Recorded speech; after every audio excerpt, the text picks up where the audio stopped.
ஸ்ரீராமகிருஷ்ணரின் சசி பிரபாவம் என்ற தலைப்பில் சென்னை ஊரப்பாக்கம் நிவேதித்தை வில்லிசை குழுவினர் நிகழ்த்தும் வில்லுப்பாட்டு நிகழ்ச்சி நடக்க இருக்கிறது. வில்லிசை நிகழ்த்துபவர் நிவேதித்தை, ஒருங்கிணைப்பவர் ஸ்ரீ ராஜலக்ஷ்மி. வக்ரதுண்ட மகாகாய சூரியகோட்டி சமப்ரபா நிர்விக்னம் குரு மே தேவ சர்வகார்யேஷு சர்வதா. ஓம் ஸ்தாபகாய ச தர்மஸ்ய சர்வதர்மஸ்வரூபிணே அவதாரவரிஷ்டாய ராமகிருஷ்ணாய தே நமः. ஜனனீம் சாரதாம் தேவீம் ராமகிருஷ்ணம் ஜகத்குரும் பாதபத்மே தயோ ஸ்ருத்வா பிரணமாமி முஹுர்முஹு. நமः ஸ்ரீ யதிராஜாய விவேகானந்த சூரயே சச்சித் சுகஸ்வரூபாய ஸ்வாமினே தாபஹாரிணே. குரு பிரம்மா குரு விஷ்ணு குரு தேவோ மகேஸ்வரः குரு சாக்ஷாத் பரபிரம்மா தஸ்மை ஸ்ரீ குரவே நமः.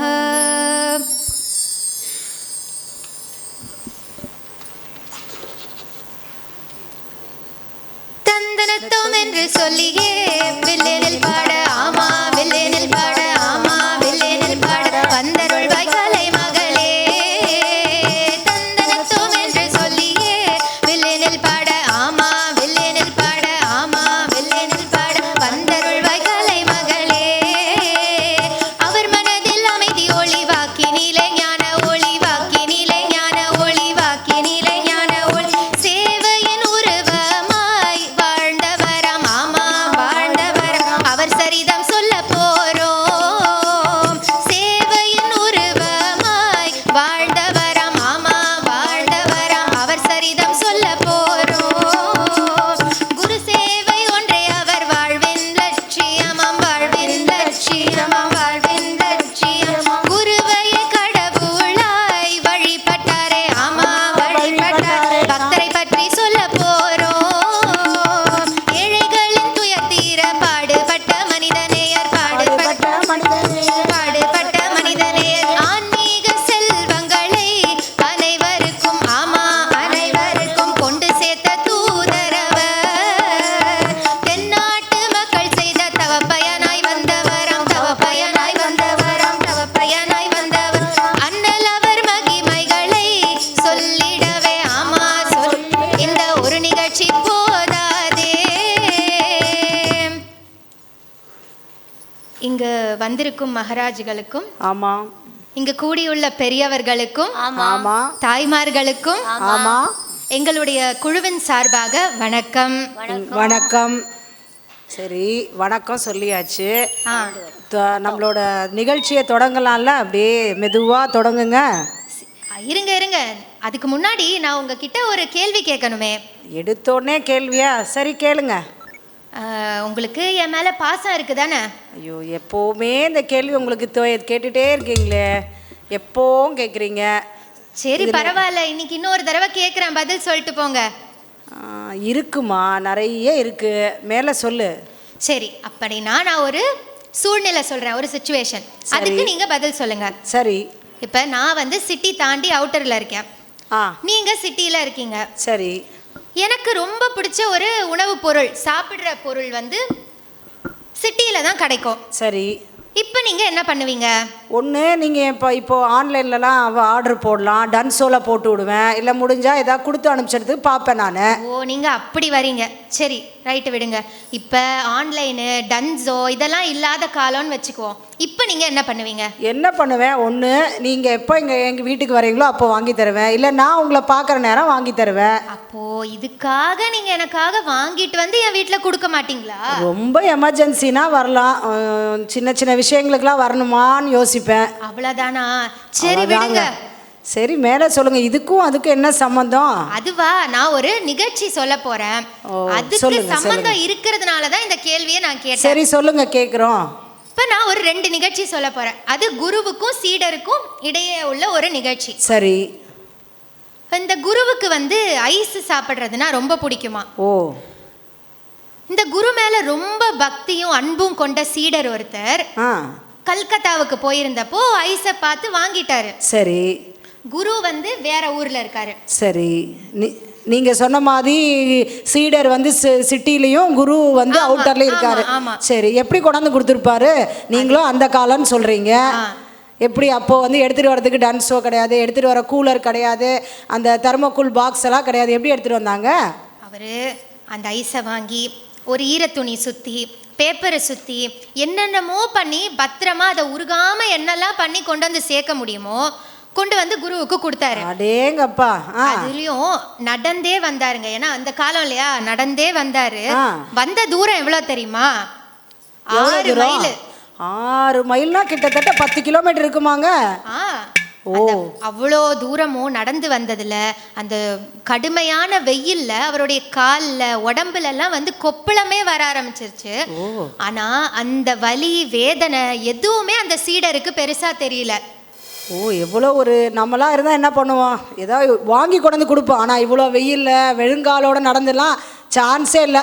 ஏதாவது பேரன்பும் பக்தியும் ஸ்ரத்தையாக ஒரு டெடிக்கேஷனோடு இருந்தால் மட்டும்தான் செய்ய முடியும், மற்ற நேரம் முடியாதுன்னு நினைக்கிறேன்.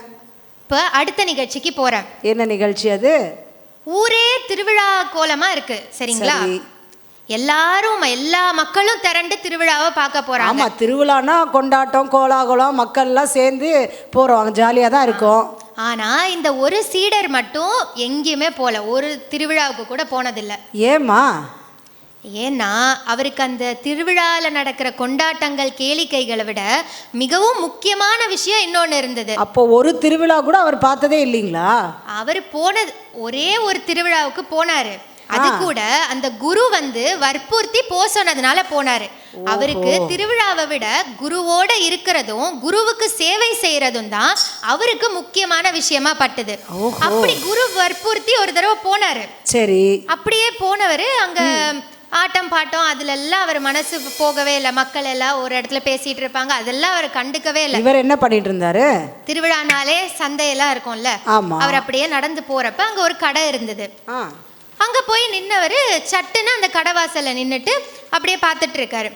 அப்புறம் அங்க இருந்து ஒரு கத்தியை எடுத்து அதை அப்படி இப்படி பார்த்துட்டு சரி அப்படின்னு அதை வாங்கிக்கிறாரு. அது கூட எதுக்கு தெரியுமா?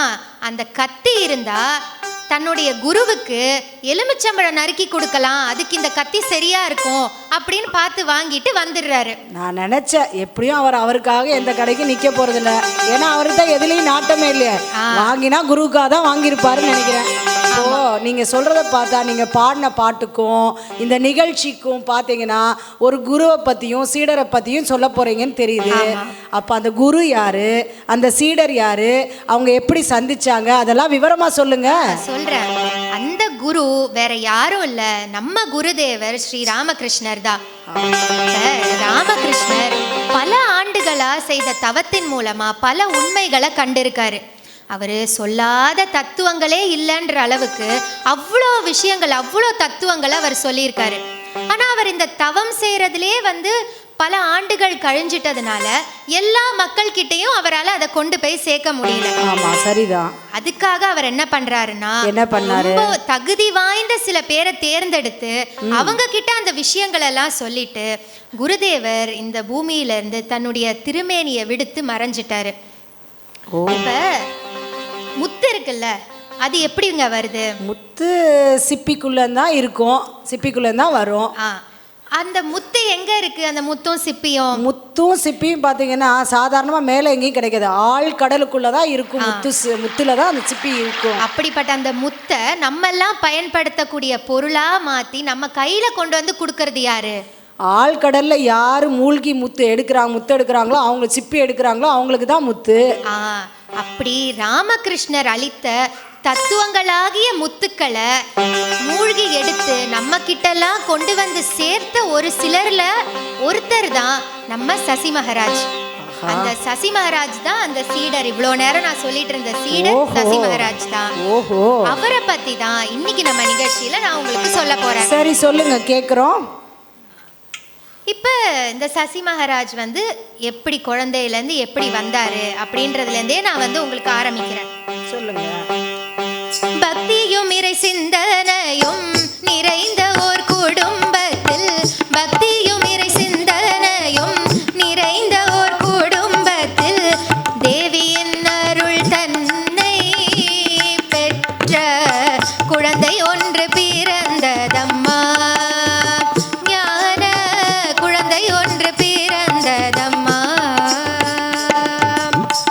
அறிவு கூர்மையுடையவராம் அடக்கமும் மிகுந்தவராம், அறிவு கூர்மையுடையவராம் அடக்கமும் மிகுந்தவராம், ஆன்மீக வாழ்வினிலே மிகவும் ஈடுபாடு கொண்டவராம், மிகவும் ஈடுபாடு கொண்டவராம். இலக்கிய அறிவும் உண்டு, ஆங்கில புலமை உண்டு, இலக்கிய அறிவும் உண்டு, ஆங்கில புலமை உண்டு, கணிதத்திலும் மேன்மை உண்டு, அவர்க்கு திறமைகள் அதிகம் உண்டு, அவர்க்கு திறமைகள் அதிகம் உண்டு.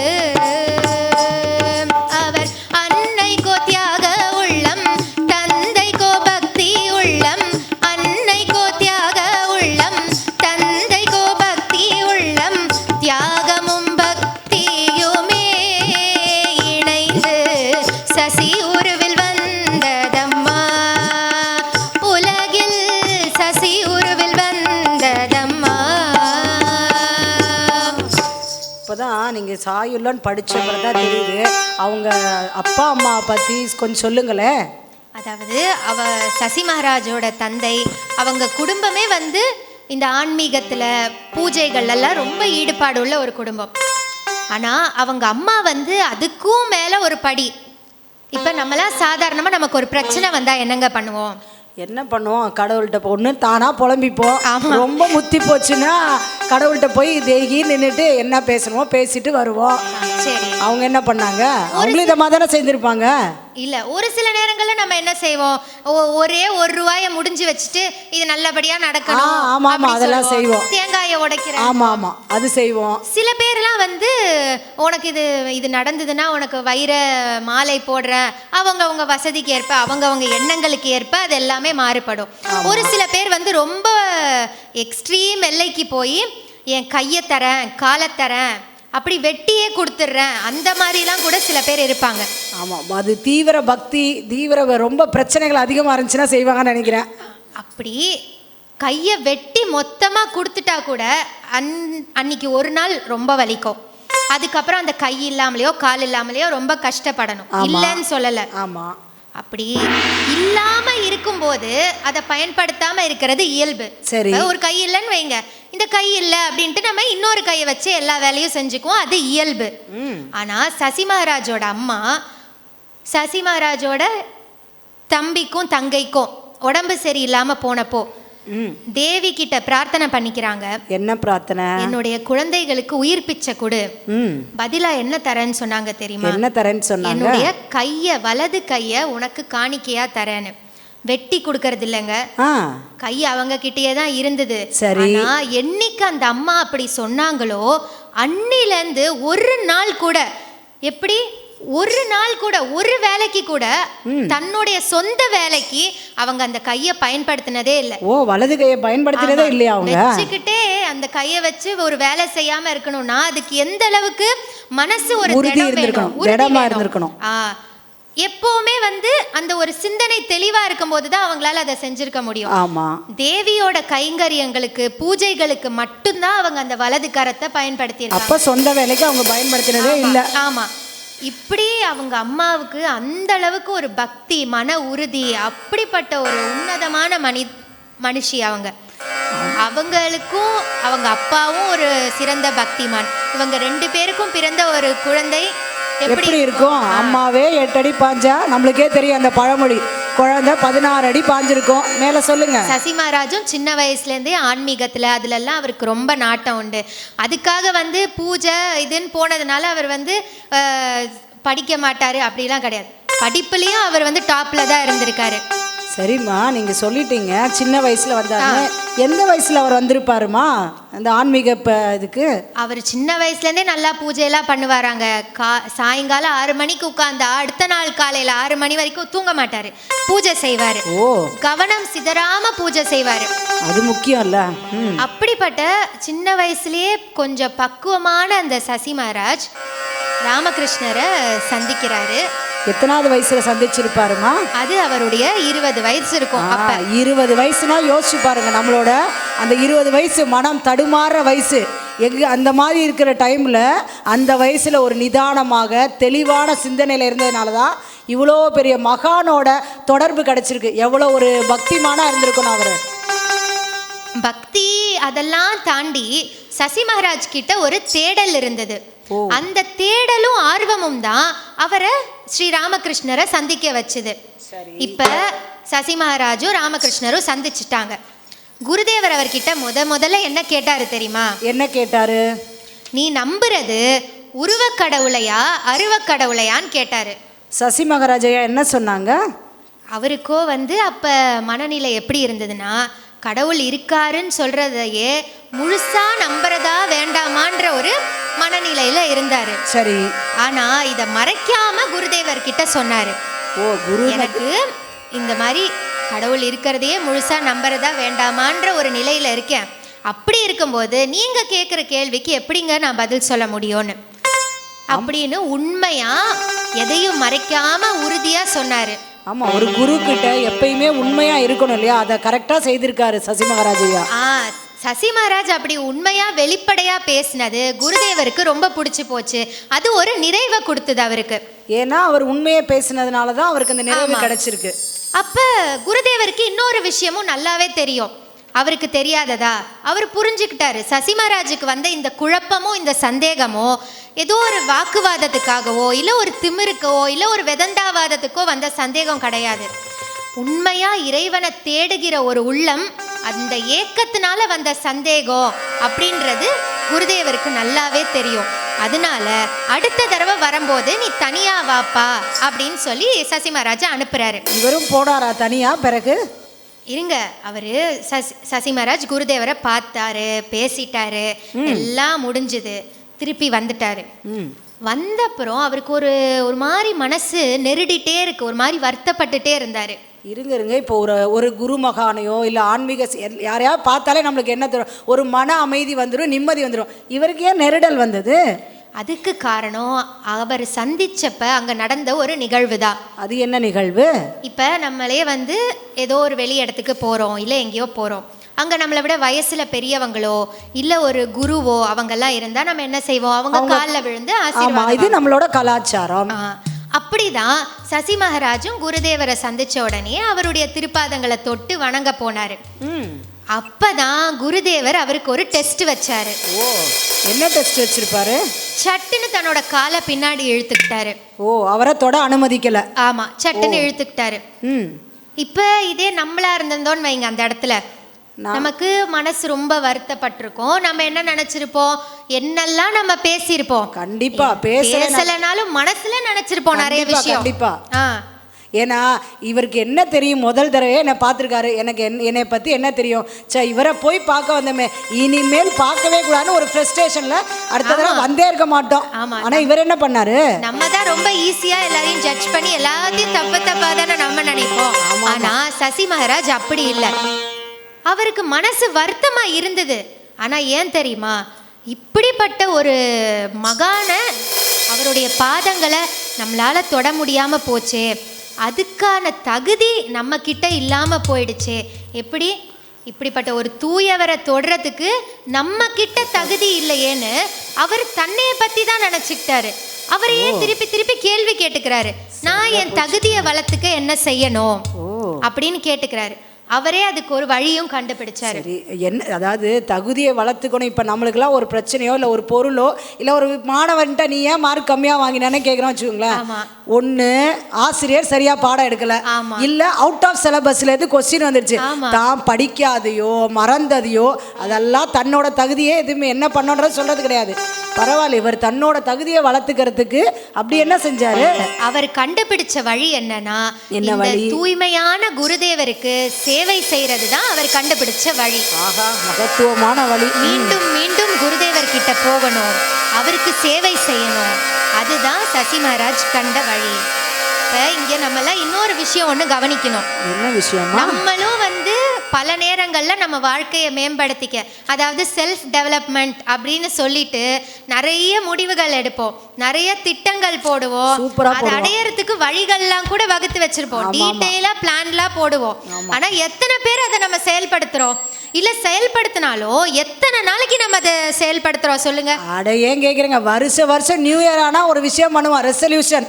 இந்த வட்டம் டீ காஃபியை நிப்பாட்டணும், சின்ன விஷயம் தான், டீ காஃபியை நிப்பாட்டணும், மொபைல் பார்க்கக்கூடாது, 10 மணிக்கு மேலெல்லாம் நினைப்போம், காலையில் சீக்கிரமா எழுந்திருக்கணும், நல்லா படிக்கணும் அப்படிலாம் எடுக்கிறதெல்லாம் சூப்பராக இருக்கும். ஆமாம், முதல்ல இருக்கிற தீவிரம் கடைசியில் இருக்குமான்றதே தெரியல. இப்போல்லாம் ரெசல்யூஷனே ஸ்கிப் பண்ணுறதுக்கு தான் எடுக்கிறோம். ஆமாம், நம்ம கிட்டலாம் ஆரம்பத்தில் இருக்கிற வேகம் கடைசி வரைக்கும் இருக்கிறது இல்லை. ஆமாம், அது ஒத்துக்கிறேங்க. இந்த மாதிரி மகான்களோட வாழ்க்கையெல்லாம் பற்றி நம்ம தெரிஞ்சுக்கும் போது அவங்க கிட்ட இந்த ஆன்மீக தத்துவங்களையோ ரொம்ப பெரிய பெரிய விஷயங்களையோ தான் நம்ம தெரிஞ்சுக்கணுன்றது கிடையாது. இந்த மாதிரி நம்ம வாழ்க்கைக்கு, நடைமுறை வாழ்க்கைக்கு நம்மளை மேம்படுத்திக்கக்கூடிய நிறைய விஷயங்களை கூட அவங்க வாழ்க்கையிலேருந்து நம்ம பார்த்து தெரிஞ்சுக்கலாம். கண்டிப்பா சசி மகாராஜ் நம்மள மாதிரிலாம் கிடையாது. அவரு அன்னைக்கு என்ன முடிவு எடுத்தாரோ, அதாவது குரு சேவை செய்வதுதான் நம்மளை தகுதிப்படுத்திக்க ஒரே வழின்னு அன்னைக்கு என்ன முடிவெடுத்தாரோ அவர் வாழ்நாள் பூரா அதை செயல்படுத்தி இருக்காரு. என்ன ஒரு திடமான மன உறுதி இருக்கணும்ல. ஆமா, அன்னைக்கு ஆரம்பிச்சது அப்பத்துல இருந்து குரு சேவை ஒன்று தான், அதுவும் ராமகிருஷ்ணருக்கு செய்யும் சேவை ஒன்று தான் அவருடைய லட்சியமாகவே இருந்தது.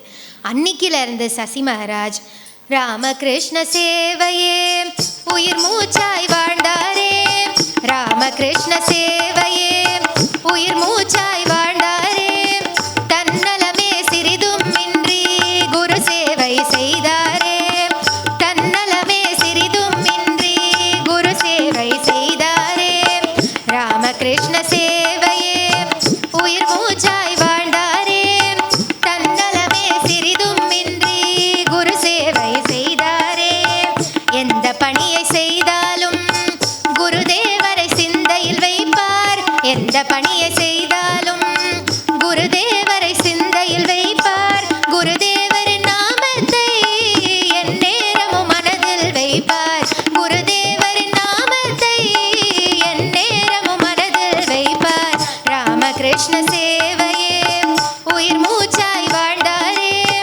தன்னலமே சிறிதும் இன்றி குரு சேவை செய்தாரே, இடைவிடாது ராமநாமம் ஜபிக்கின்ற அனுமனை போல, இடைவிடாது ராமநாமம் ஜபிக்கின்ற அனுமனை போல, இதயத்தில் குருதேவரையே இறுதி வரையில் சுமந்திட்டாரே, இதயத்தில் குருதேவரையே இறுதி வரையில் சுமந்திட்டாரே, ராமகிருஷ்ண சேவையே உயிர் மூச்சாய் வாழ்ந்தாரே, தன்னலமே சிறிதும் இன்றி குரு சேவை செய்தாரே, தன்னலமே சிறிதும் இன்றி குரு சேவை செய்தாரே. அற்புதம் அற்புதம், நல்லா அற்புதமா சொன்னீங்க குரு சேவை பத்தி. மேல சொல்லுங்க. இப்போ சசி மகாராஜ் அந்த முதல் சந்திப்புக்கு அப்புறமா அடிக்கடி குருதேவரை போய் சந்திக்கிறாரு.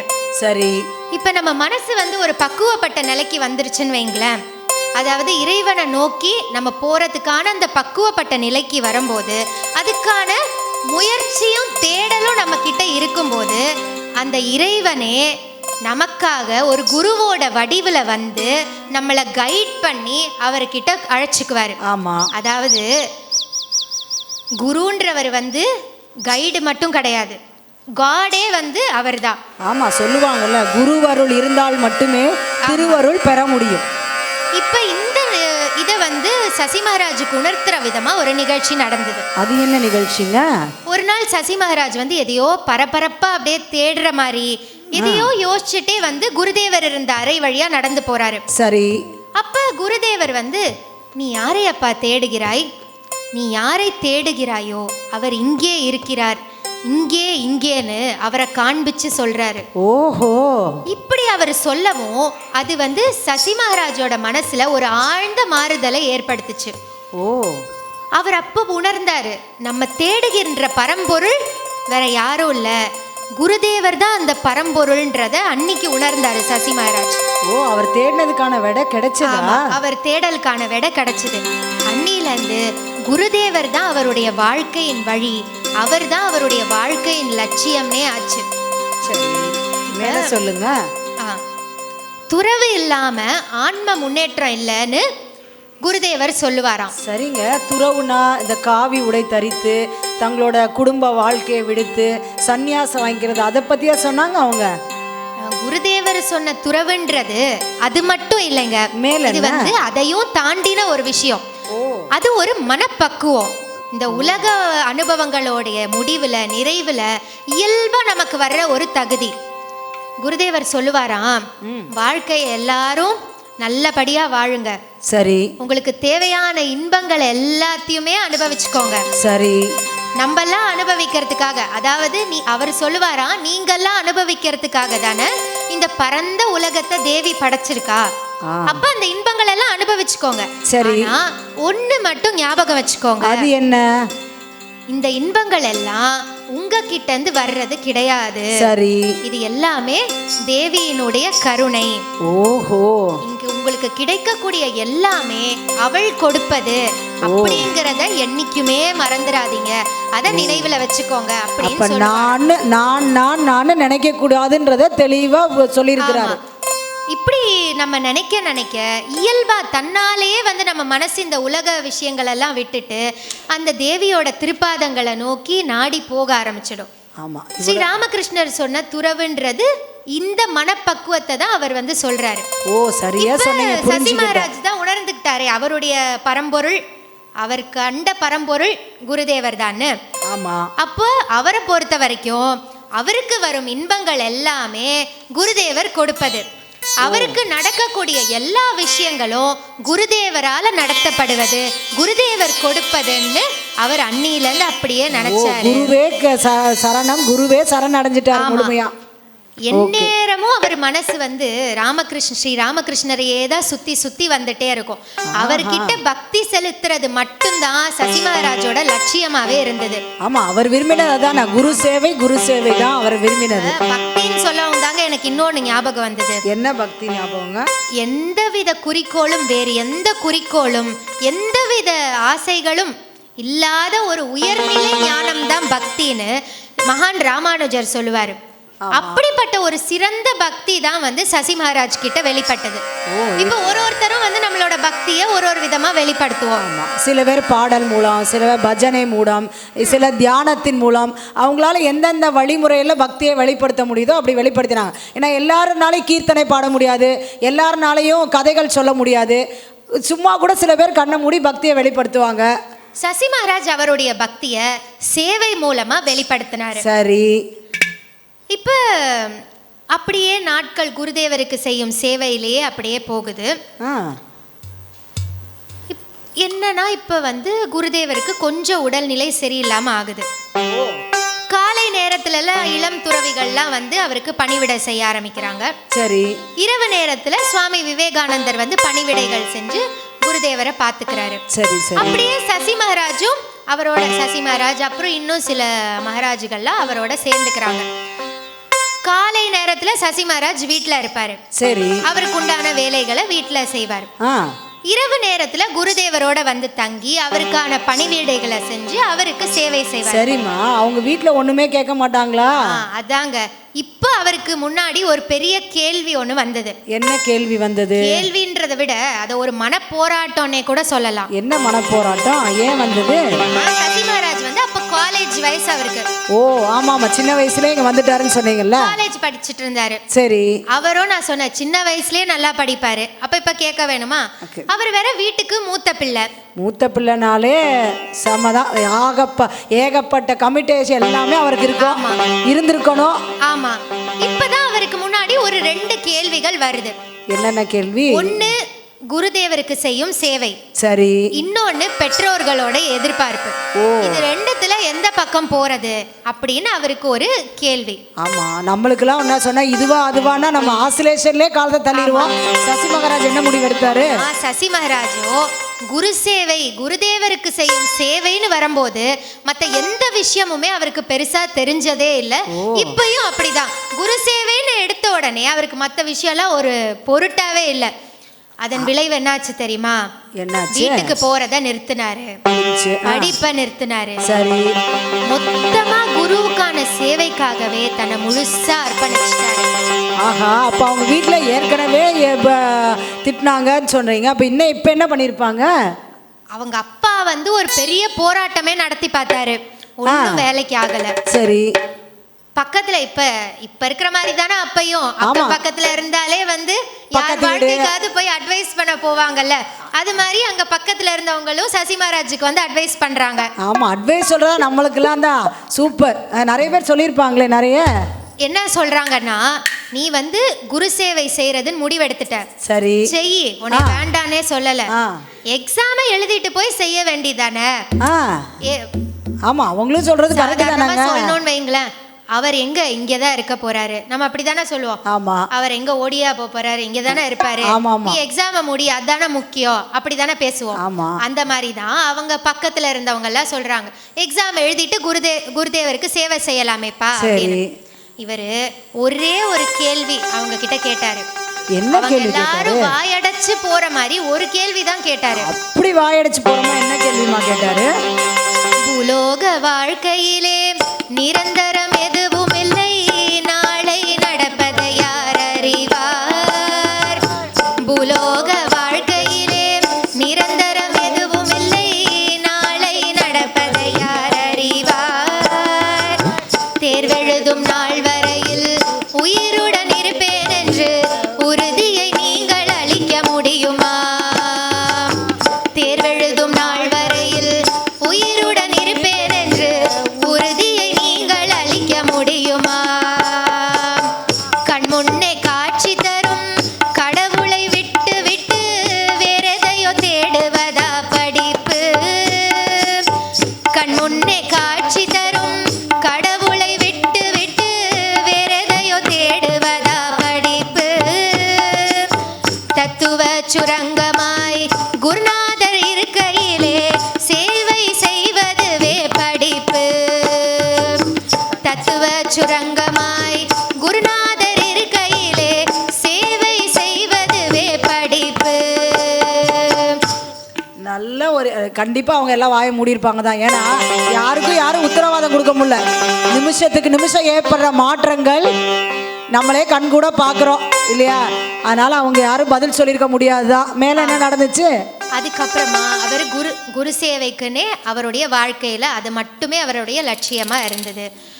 இப்படி எல்லாரும் பணிவிடைகள் மாற்றி மாற்றி செஞ்சாலும் குருதேவருக்கு உடம்பு இன்னும் சரியான நிலைமைக்கு வரல.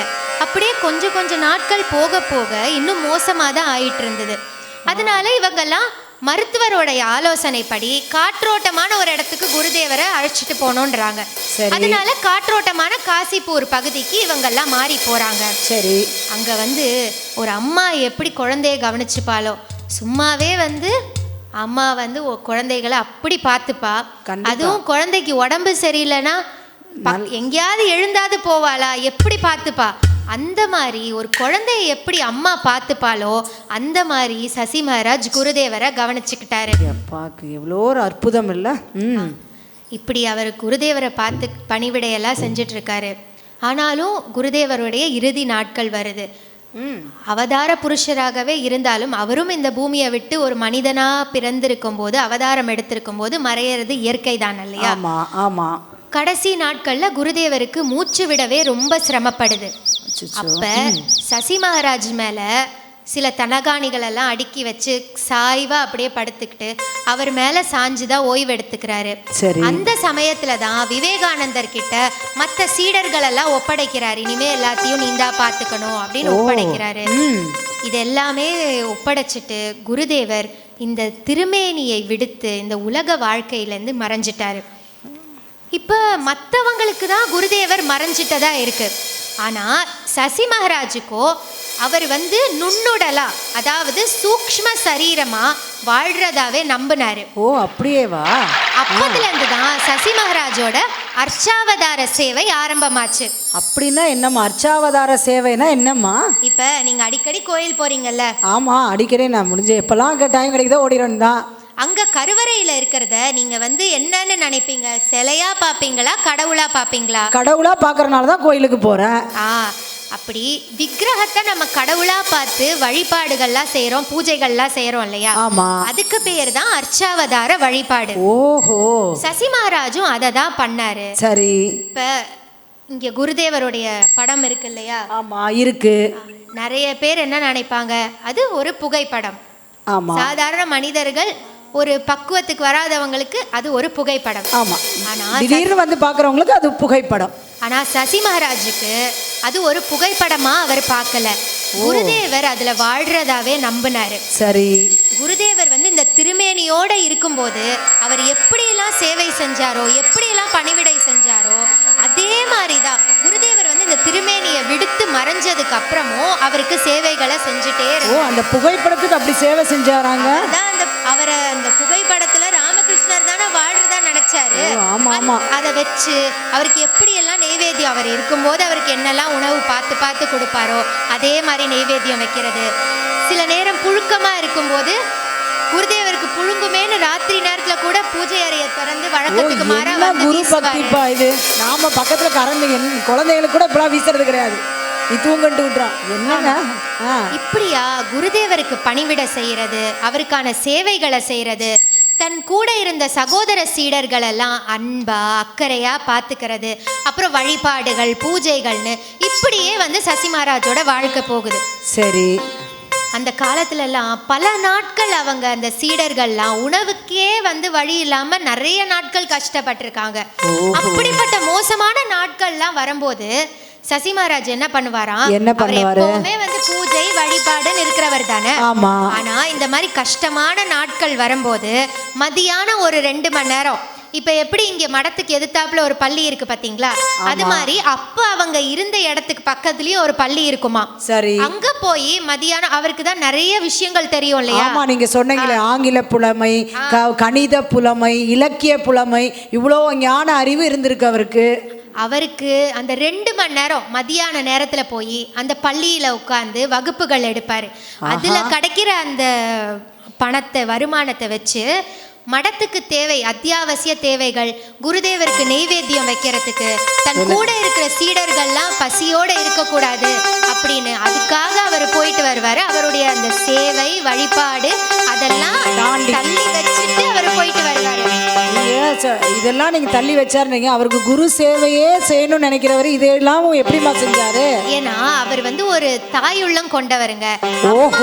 இப்ப நம்ம குடும்பத்திலே பாக்குறோம், ஏதாவது ஒரு கஷ்டம் வந்துச்சுன்னா எங்கேயாவது அம்மா காசை ஒளிச்சு வச்சிருப்பாங்க. கண்டிப்பா டப்பால போட்டு வச்சிருப்பாங்க.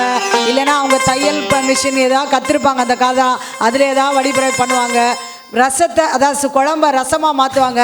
Situational brilliance our parents. அந்த மாதிரி ஒரு தாயுள்ளம் கொண்டவர். விவேகானந்தரே சொல்லியிருக்காரு, மடத்தோட தாயே சசி மகாராஜ் தானே. அதனால அவர் குழந்தைங்களுக்கு சாப்பாடுக்காக இந்த கிளாஸ் எடுக்க போயிட்டாரு. இப்போ உங்களுக்கு இந்நேரத்துக்கு ஒரு கேள்வி வந்திருக்கணும், இவங்கெல்லாம் காசிப்பூர்ல பெங்கால்ல அந்த பக்கம்லாம் இருந்தாங்க. ஆமாமா, நானே கேட்கணும்னு நினைச்சேன். நான் சரியா எடுத்து கொடுத்தீங்க.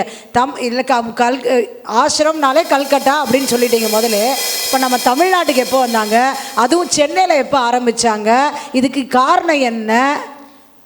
இப்போ உங்களுக்கு தெரிஞ்சிருக்கும் எல்லாருக்குமே, சுவாமி விவேகானந்தர் சிகாகோவுக்கு பயணம் செஞ்சுட்டு சென்னைக்கு வந்தாருன்னு. சிகாகோ நிகழ்ச்சி யாருமே மறக்க மாட்டோம். டியர் பிரதர்ஸ் அண்ட் சிஸ்டர், அந்த அவையில் அவர் சொன்ன வார்த்தைக்கு எவ்வளவு மதிப்பு இருந்தது. ஆமா, அந்த நிகழ்ச்சி அந்த அதை முடிச்சுட்டு அவர் இங்கே சென்னை வந்தப்போ இங்கே இருந்த மக்கள் எல்லாம் வந்து விவேகானந்தரை சந்திச்சு சென்னையிலையும் வந்து ஒரு நிலையான ஆன்மீக மடம் அதை ஒன்று நிறுவனம். சரி. அது நம்ம தமிழகத்தோட முன்னேற்றத்துக்கு அது உதவும் அப்படின்னு அவங்க நம்பி விவேகானந்தர் கிட்ட சென்னையில் ஒரு மடத்தை நிறுவ சொல்கிறாங்க. சரி. விவேகானந்தர் சொன்னார், சரி நான் வந்து இங்கே எனக்கு வேற பணிகள் இருக்குது. என்னுடைய சகோதர சீடர்களில் ரொம்பவும் தகுதி வாய்ந்த இங்கே இருக்கிற உங்கள் எல்லாரையும் விட ஆன்மீகத்திலையும் எல்லாத்துலேயும் சிறப்பான ஒருத்தரை நான் அனுப்பி வைக்கிறேன் அப்படின்னு இங்கே வாக்கு கொடுத்துட்டு அவர் கிளம்பிட்டாரு. அவர் போனார் சசி மகாராஜ் கிட்ட போய், இந்த மாதிரி சென்னை மக்களுக்கு நான் வாக்கு கொடுத்துட்டேன், அங்கே போய் ஒரு மடம் ஒன்று நிறுவனம், நீ என்ன பண்ணுற, நீ கிளம்பி போப்பா, போய் குருதேவருடைய பெயரால் அங்கே ஒரு மடம் ஒன்று தொடங்கு, அங்கே இருந்து குருதேவருடைய தத்துவங்களையோ பல ஆன்மீக விஷயங்களையோ நீ பரப்புகின்ற அந்த ஒரு தொண்டை நீ அங்கே இருந்து செய் அப்படின்னு விவேகானந்தர் சசி மகாராஜ் கிட்ட சொன்னார். சொன்னா செஞ்சிருப்பாரு. ஏன்னா சுவாமிஜியோட கட்டளை, விவேகானந்தர் கட்டளை ஒரு பக்கம், குரு சேவை ஒரு பக்கம், சரி இன்னொரு ஆசிரமம் ஆரம்பிச்சு அதோட கொள்கையில பரப்பணுன்றதுல வந்திருப்பாருன்னு நினைக்கிறேன். அவர் சுவாமிஜியோடைய வார்த்தைகளை குருதேவரின் திருவுள்ளமாவே நினைச்சாரு. அதனால ஒரு தயக்கம் கூட காட்டலைங்க, ஒரு கேள்வி கேட்கல, ஒரு தயக்கம் காட்டல. ஏன் போனோம், எதுக்கு போனோம், வேற யாரையாவது அனுப்பலாமே, நான் எப்படி அங்க போவேன், நம்மள அந்த 1008 கேள்வி கேட்கணும். ஏன் போனோம், இப்பவே போகணுமா, இப்ப அவசியமா, என்னென்னலாம் கேள்வி கேட்போம். ஒண்ணுமே கேட்கல, ஒரு தயக்கம் கூட காட்டல. சுவாமிஜி சொன்ன உடனே சரி அப்படின்னு கிளம்பி இங்கே சென்னை வந்துட்டாரு. சரி, ஆனால் வந்துட்டாருமா, எனக்கு ஒரு அவருக்கு குரு சேவைக்கு குரு தொண்டு பண்ணுறது, ஏன்னா அவர் குருவை வந்து பூ உலக விட்டு போனால் கூட அவரோட ஃபோட்டோவை வச்சு அவருக்கு எல்லாமே இருக்கிற மாதிரி பண்ணுறாருன்றீங்க. இப்போ அதை விடுத்து அவர் இந்த வேலைக்கெல்லாம் வந்துட்டு அதுக்கு டைம் கிடைக்காது, அது எப்படி அவரை மேனேஜ் பண்ணாங்க, எப்படி அதை ஒத்துக்கிட்டாரு? நீங்கள் கேட்ட கேள்விக்கும் நான் பதில் சொல்கிறேன். சசி மகாராஜ் சென்னைக்கு வந்த உடனே சுவாமிஜி என்ன பண்றாரு, அவருக்கு ஒரு லெட்டர் எழுதி அனுப்புறாரு. என்ன லெட்டரு? இந்த மாதிரி நீ பூஜைகள் வழிபாடுகள் அதெல்லாம் செய்யறத கொஞ்ச நேரம் குறைச்சிக்கோ. ஓஹோ, ரொம்ப நேரம் வேண்டாம், கொஞ்சமா குறைச்சிக்கோ. ஏன்னா சசி மகாராஜ் வந்து ஒரு பூஜைன்னு ஆரம்பிச்சிட்டாருன்னா அவர் வந்து அதுக்குள்ளே லயிச்சிருவார், எவ்வளவு நேரம் பண்றாருன்றதே தெரியாது. ஆமா, நீங்க தான் சொன்னீங்களே குழந்தையா இருக்கும் போதே நிறைய நேரம் எடுப்பாருன்னு. அப்போ அதை மட்டும் கொஞ்சம் குறைச்சிக்கோ. அதுக்கு பதிலாக நீ வந்து ஆன்மீக வகுப்புகள், சமய வகுப்புகள், அது சார்ந்த சொற்பொழிவுகள் அதிலெல்லாம் கொஞ்சம் ஈடுபடு அப்படின்னு விவேகானந்தர் சொல்றாரு. அவர் சொன்னாதான் இவர் உடனே கேட்டுப்பாரு. அதனால அன்னைக்கிலேருந்து இந்த சமய வகுப்புகள், ஆன்மீக சொற்பொழிவுகள் அதிலெல்லாம் அவருடைய கவனத்தை திருப்பினாரு.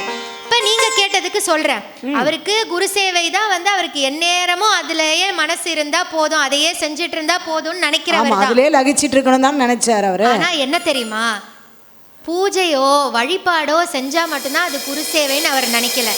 இப்போ போய் நான் என்ன பேச போகிறேன், குருதேவரை பற்றி சொல்லுவேன், அவருடைய தத்துவங்களை, அதாவது அவருடைய தத்துவங்களெல்லாம் நான் சொல்லுவேன். ஓஹோ, இதை வந்து குருதேவர் தான் என்னைய வந்து சொல்ல வச்சிருக்காரு. ஆமாங்க. அப்படின்னா அதுவும் ஒரு சேவை தானே, அதுவும் நான் அவருக்கு செய்யக்கூடிய ஒரு சேவை தானே, அப்படிதான் அவர் நினைச்சார். அவர் பூஜைகள் வேற, இந்த சமய வகுப்புகள் வேற அப்படின்னு அவர் பிரிச்சே பார்க்கல. எப்படி ஸ்ரத்தையா பூஜை செய்வாரோ அதே மாதிரி ஸ்ரத்தையா தான் வந்து வகுப்புகளும் எடுப்பாரு.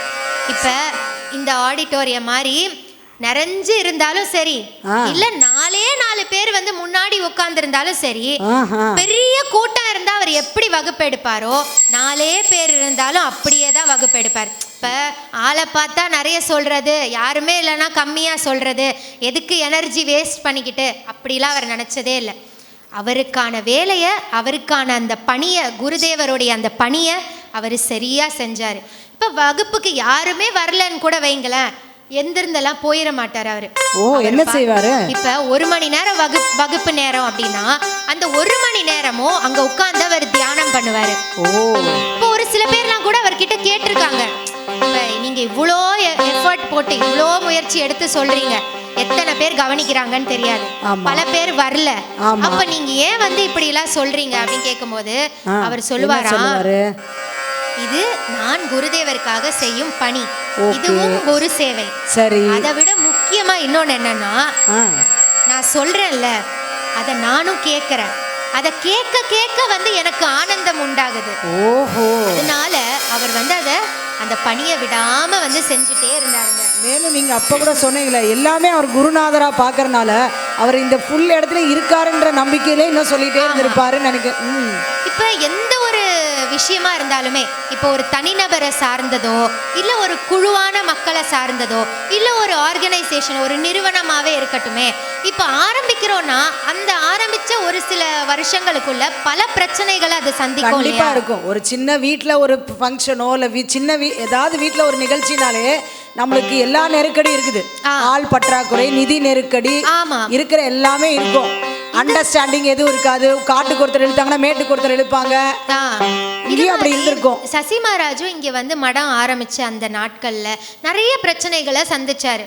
என்ன மாதிரி பிரச்சனை எல்லாம் வந்திருக்குமா? அதாவது அவருக்கு ஒன்று உடல்நிலை சரியில்லாமல் போனது, சரி, இன்னொன்று இங்கே வந்து நிதி நெருக்கடியாக இருந்தது. அப்புறம் சசி மகாராஜுக்கு இங்கே உதவுறதுக்கு மடத்தில் வேற யாருமே இல்லை.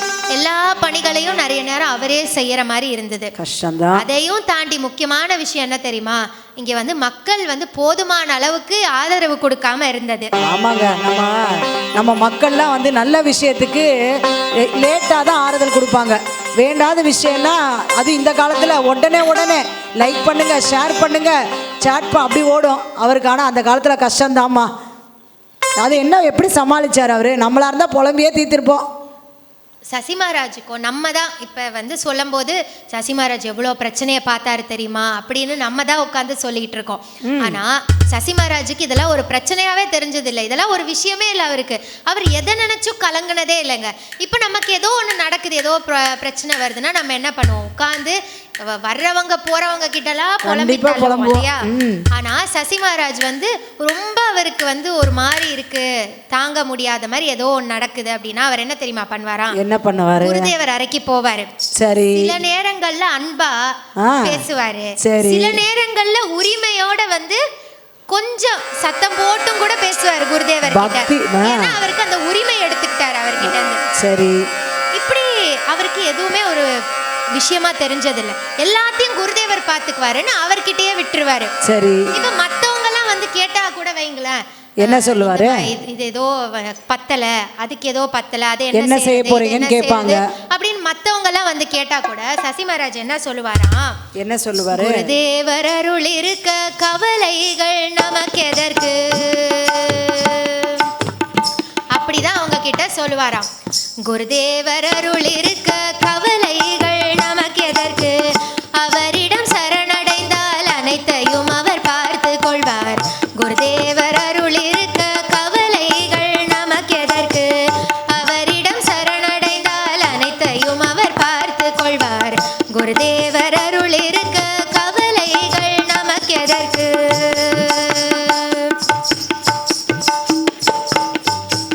பணியை தந்திடுவார், சக்தியையும் தந்திடுவார்.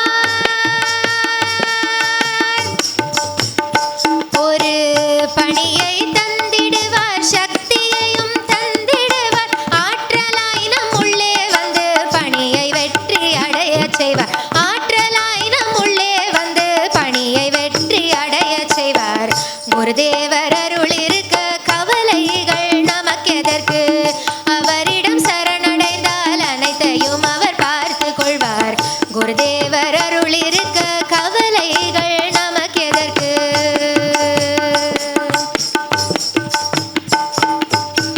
பாதை காட்டிடுவார், வழித்துணையாய் வந்திடுவார்.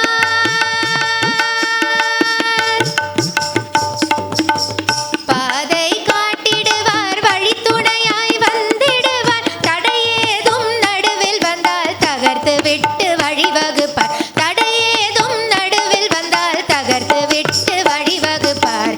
குருதேவர் அருள் இருக்க கவலைகள் நமக்கு எதற்கு, அவரிடம் சரணடைந்தால் அனைத்தையும் அவர் பார்த்து கொள்வார். குருதேவர் அருள் இருக்க கவலைகள் நமக்கு எதற்கு.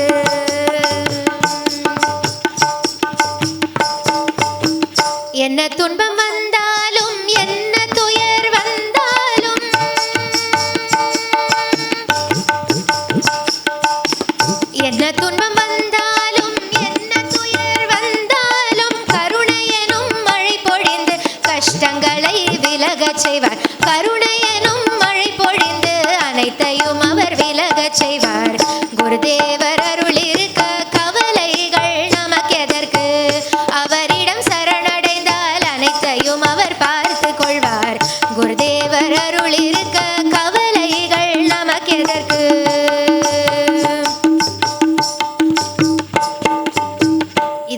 என்ன தெரியுமா அவர் சொல்லுவாராம், அவருக்கு எந்த விதமான ஒரு பெருமை எதுவுமே கிடையாது. அதுலேயும் அவர் சொல்லுவார், எந்த செயல் நடந்தாலும் குருதேவரே நடத்துகின்றார், எந்த செயல் நடந்தாலும் குருதேவரே நடத்துகின்றார், நாம் எல்லாம் கருவிகள் தான் பெருமை கொள்ள ஒன்றுமில்லை, நாம் எல்லாம் கருவிகள் தான் பெருமை கொள்ள ஒன்றுமில்லை, குருதேவர் அருள் இருக்க கவலைகள் நமக்கு எதற்கு, அவரிடம் சரணடைந்தால் அனைத்தையும் அவர் பார்த்து கொள்வார், குருதேவர் அருள் இருக்க கவலைகள் நமக்கு எதற்கு. ஃபெய்த்தும் சரண்டருன்ற எண்ணம் இருந்து தான் என்ற தன்மை இல்லாமல் இருந்ததுன்னா நம்மளுக்கு எல்லாமே நடக்கும். அவர் சொல்ற மாதிரி குருதேவர் அருளோட எல்லாமே நடத்தியிருக்காரு அவர். ஆமாங்க, அவருக்கு சசி மகாராஜுக்கு எல்லாமே குருதேவர் பார்த்துப்பாருன்ற அந்த ஒரு டோட்டல் சரண்டர், அதாவது மொத்தமா சரணாகதி அடையிற அந்த ஒரு பக்குவம் தான் சசி மகாராஜ் கிட்ட இருந்தது. சரி, உங்களுக்கு ராமபக்தர் ராமதாசர் பத்தி தெரியுமா? தெரியும். அந்த கடத்தேங்காய் எடுத்து வழிப்பிள்ளையார் குடைச்சவர் தானே சொல்றீங்க? தேங்காய் எடுத்து வழிப்பிள்ளையார் குடைச்சாரா? சரி, தெளிவா சொல்லுங்க. இந்த மாதிரி பழமொழியெல்லாம் சொன்னீங்கன்னா எனக்கு புரியாது. சரிம்மா, ஒன்றும் இல்லை. அதாவது ராமதாசர்னு ஒருத்தர் இருந்தார், எல்லாருக்கும் தெரிஞ்சிருக்கும்னு நினைக்கிறேன். அவர் என்ன பண்ணாருன்னா, நவாப், அந்த காலத்தில் நவாப் ஆட்சி செய்த காலம். அப்போ இருக்கும்போது அவர் ஒரு சரியான ராம பக்தர். இப்போ எப்படி நம்ம சசி மகாராஜ் குரு பக்தர் ராமகிருஷ்ணனோட பக்தராக இருக்கிற மாதிரி அந்த ராமதாசர் ராமரோட பக்தர். நினைப்பில் மூச்சில் எல்லாத்துலேயும் அவர் தான். அப்படி இருக்கும்போது அவருக்கு ஒரு கோவில் கட்டுறதுக்கு என்ன பண்ணார், அவர்கிட்ட பணம் இல்லை. என்ன பண்ணார், நவாப்போட அந்த கவர்மெண்ட்டு ஏதோ அவங்களாம் அப்போல்லாம் இது போடுவாங்களே, வரி மாதிரியெல்லாம் போடுவாங்களா, அது வசூலிக்கிற வேலையில் இருந்தார். இவர் என்ன பண்ணார், அந்த வசூலிக்கிற காசை எடுத்துகிட்டு கோயில் கட்டிட்டார். ஒரு தப்புனா கூட கோயில் கட்டிட்டார். கோயில் கட்டிட்டதுல நவாப்புக்கு கோவம் வந்துருச்சு. கோவம் வந்து என்ன பண்ணுறாரு, அப்போல்லாம் என்ன பண்ணுவாங்க, உடனே இப்போ மாதிரிலாம் கொஞ்சம் வெயிட்டிங்கு வாய்தா வாங்குறது அப்போல்லாம் வேலை கிடையாது. உடனே பிடிச்சி ஜெயில தள்ளுறதா வேலை. என்னப்பா என்னதான் இருந்தாலும் தப்பு தான். தெய்வ காரியம் செஞ்சாலும் அவர் அரசாங்க பணத்தை எடுத்துட்டாரு, அதனால ஜெயில போட்டாச்சு. அங்க போட்டோன்னே என்ன செஞ்சாங்க அப்படின்னா சாப்பாடு கொடுத்தாங்க. எப்படியான சாப்பாடு கொடுத்தாங்க தெரியுமா? எப்படி? உப்பு இல்லாத சாப்பாடு. ஏன்னா உப்பு இல்லாத சாப்பாடு குப்பையிலே நம்மளுக்கு தெரியும். ஆனால் இன்னொன்று எனர்ஜி இருக்காது. உப்பு இல்லாமல் சாப்பிட்டோன்னா ஸ்லோவாக நம்மளால் எனர்ஜியை டவுன் பண்ணும். அதுக்காக கொடுத்துட்டு போட்டாங்க. இவர் என்ன பண்ணார், அவர் தான் ராம பக்தராச்சு. தனக்கு கொடுக்குற அந்த உப்பு இல்லாத சாப்பாட்டை டெய்லி ராமருக்கு வைக்கிறது வேலை. நெய்வேத்தியம் கொடுக்குறாரு. காலையில கொடுத்தாலும் மாதிரி எந்நேரம்னாலும் உப்பு இல்லாத சாப்பாடு. நாம் பெற்ற இன்பம் பெருக வையகம் மாதிரி ராமர் ஒரு மாதிரி டென்ஷன் அனுபவிட்டாரு. ஆமா, ராமர் கொஞ்சம் டென்ஷன் ஆயிட்டாரு. ஏற்கனவே நான் கும்பகோணத்துல உப்பு இல்லாம உப்பு அங்க ஒரு பக்கம் கொடுத்துட்டு இருக்கிறாங்க. அதனால என்ன பண்ணாரு, லக்ஷ்மணனை கூட்டிட்டு போயிட்டு அந்த பணத்தை கட்ட வேண்டிய பணத்தை கட்டிட்டு இவரை வெளியில விட்டாரு. அது மாதிரி அந்த கதை தானமா கேக்குறீங்க? அதுக்கும் இதுக்கு என்ன சம்பந்தம் இருக்கு? இந்த மாதிரியும் ஒரு நிகழ்ச்சி நம்ம சசி மகாராஜோடைய வாழ்க்கையிலயும் நடந்தது. இது சொல்லுங்க கேப்ப சுவாரஸ்யமா இருக்கு. இப்ப சசி மகாராஜுக்கு தான் குருதேவருக்கு சரியான நேரத்துல நைவேத்தியம் எல்லாம் வச்சிரணும். அது கொஞ்சம் நேரம் இதுவானா கூட அவருக்கு டென்ஷன் ஆயிடுவார். அவர் விஷயத்துக்கு கூட டென்ஷன் ஆக மாட்டார். குருதேவருக்கு சரியான நேரத்துல நைவேத்தியம் வைக்க முடியலன்னா அவருக்கு ரொம்ப ஒரு மாதிரி டென்ஷன் ஆவார். ஒரு நாள் சாயங்கால நைவேத்தியத்துக்கான நேரம் வருது. அதுக்கு கொஞ்ச நேரம் முன்னாடி வரைக்குமே கூட வைக்கிறதுக்கு ஒரு நைவேத்தியத்துக்கான பொருளும் இல்ல.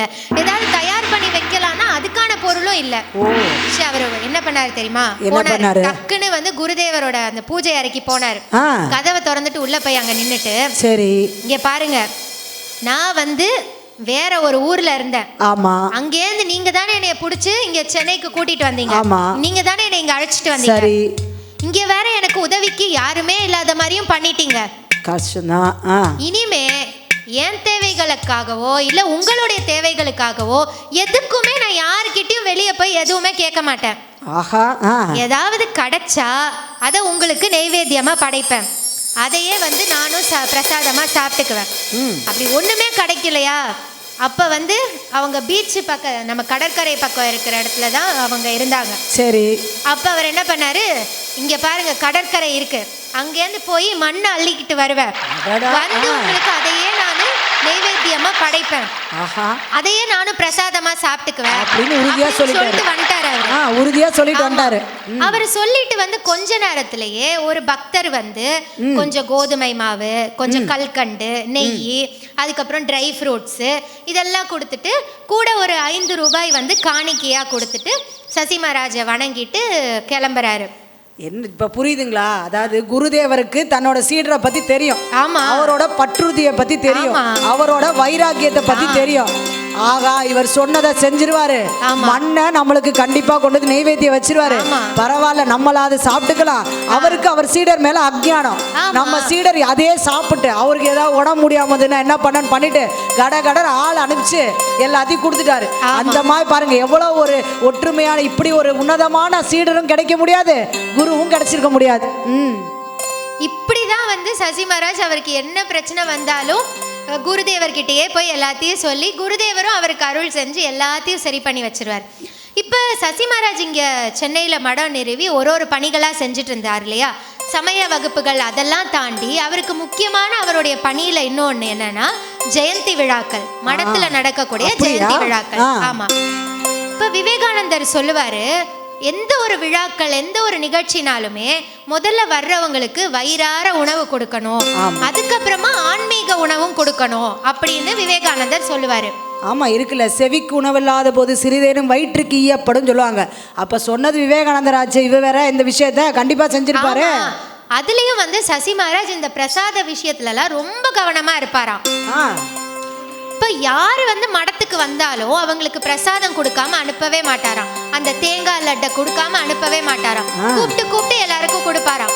ஒரு சில பேர் கூட அவர்கிட்ட கேட்டிருக்காங்க, போற வர்றவங்களெல்லாம் அவங்க பாட்டுக்கு போறாங்க, கூப்பிட்டு எதுக்கு கொடுக்குறீங்க அப்படின்னு கேட்கும்போது அவர் சொல்லுவாராம், 1000 பேர் இந்த தெரு வழியா இந்த சாலை வழியா போறாங்க. ஆமா, தினம் கடந்து போறாங்க. ஒரு சில பேருக்கு தானே உள்ள வரணும்னு தோணுது.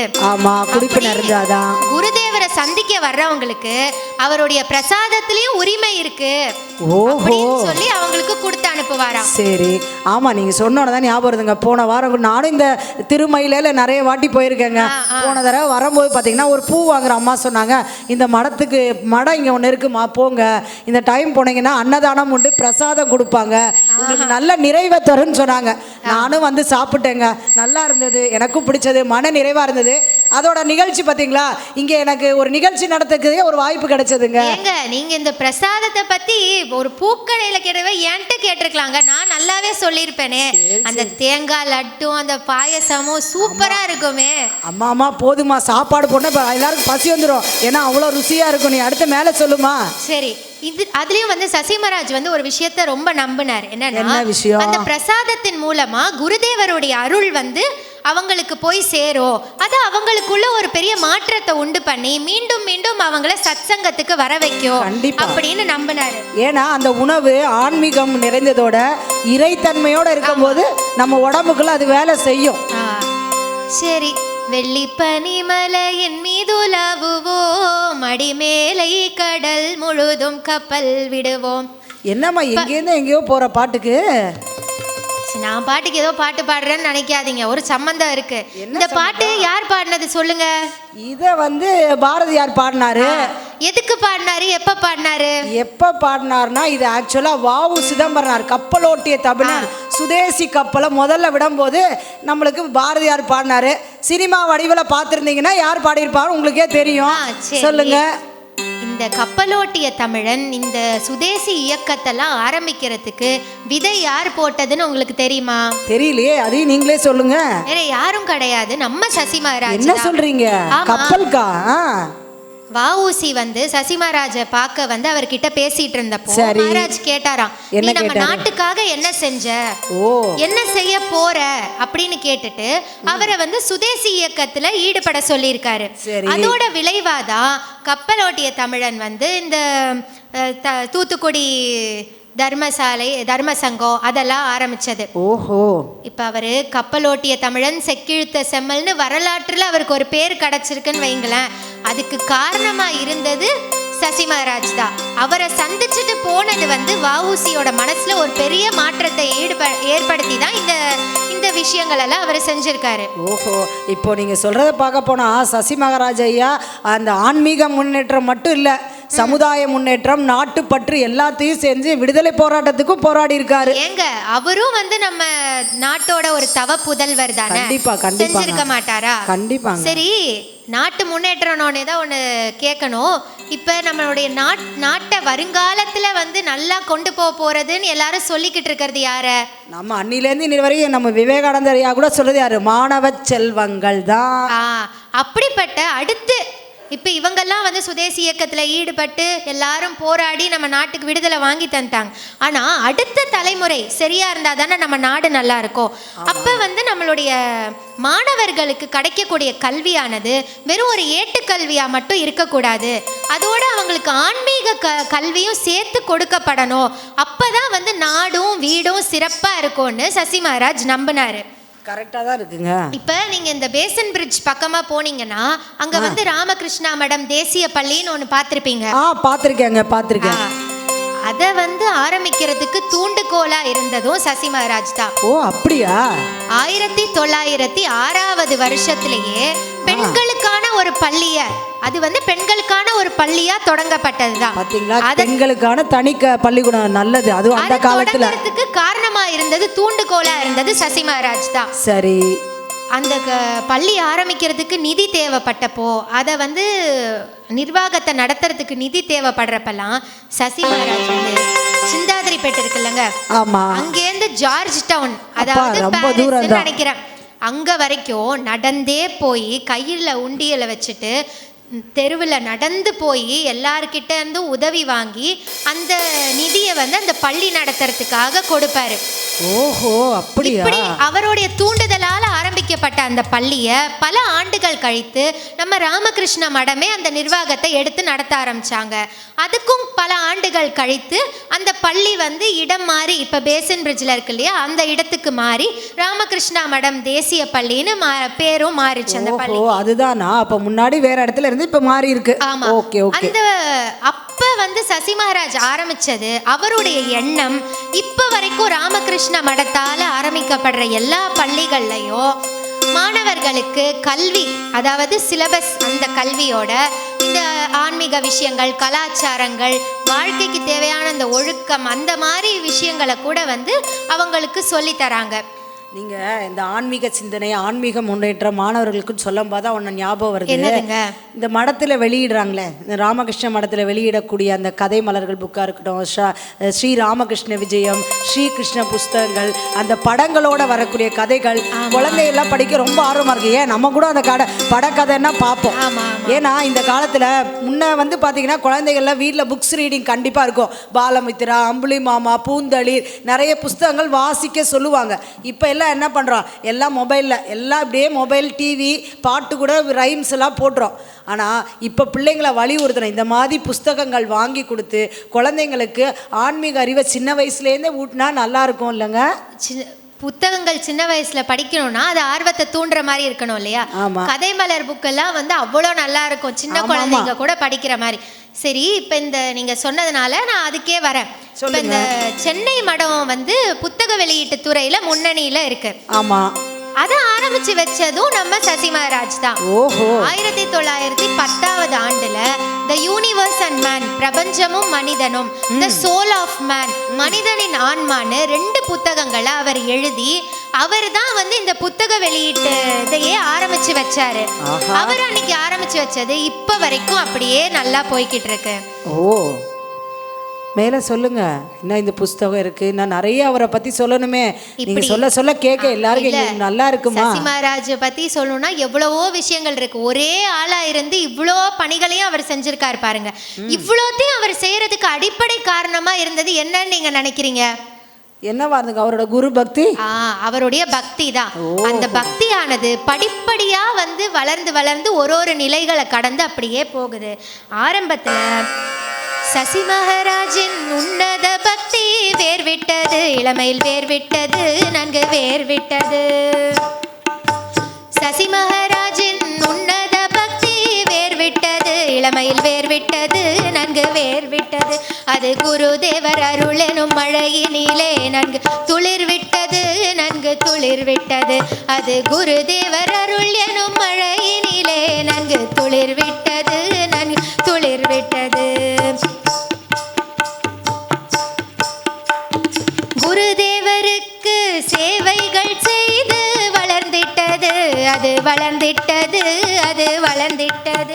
அது அர்ச்சாவதார சேவையாய் மாறி வளர்ந்திட்டது ஓங்கி வளர்ந்திட்டது. அது அர்ச்சாவதார சேவையாய் மாறி வளர்ந்திட்டது ஓங்கி வளர்ந்திட்டது. அனைத்தையும் ராம கிருஷ்ணராய் கண்டு விரிந்திட்டது அது விரிந்திட்டது பல கிளை விட்டது. அது விஸ்வரூப ராமகிருஷ்ண வழிபாடாய் நிழல் தந்தது அன்பு நிழல் தந்தது. அது விஸ்வரூப ராமகிருஷ்ண வழிபாடாய் மாறி நிழல் தந்தது அன்பு நிழல் தந்தது நிழல் தந்தது அன்பு நிழல் தந்தது.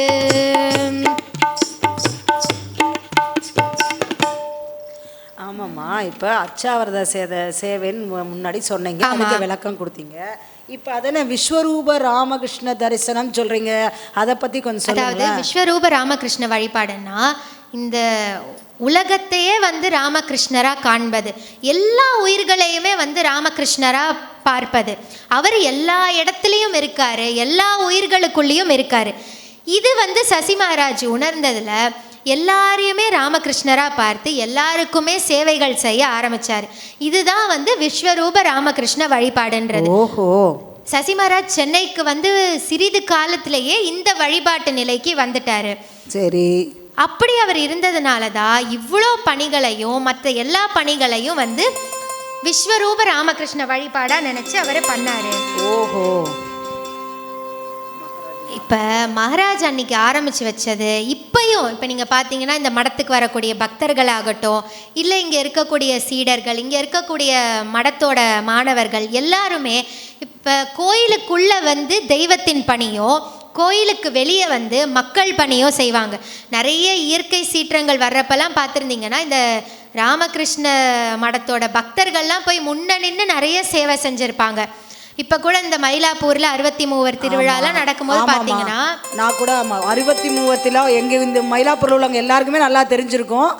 அது முடிஞ்சு எல்லாரும் அந்த பூஜைக்கு முடிச்சுட்டு போயிடுவாங்க. அதுக்கு அடுத்த நாள் பார்த்தீங்கன்னா இந்த மடத்திலோட மாணவர்கள் பார்த்தீங்கன்னா அவங்களோட அந்த உழவார பணி மாதிரி எல்லாம் பண்ணிட்டு இருப்பாங்க. எல்லாம் வெளியில் உள்ள குப்பைகள் அங்கங்கே போட்டு போனது எல்லாத்தையும் கலெக்ட் பண்ணிட்டு இருப்பாங்க. நிறைய பசங்களை பார்த்துருக்கேன் நான்.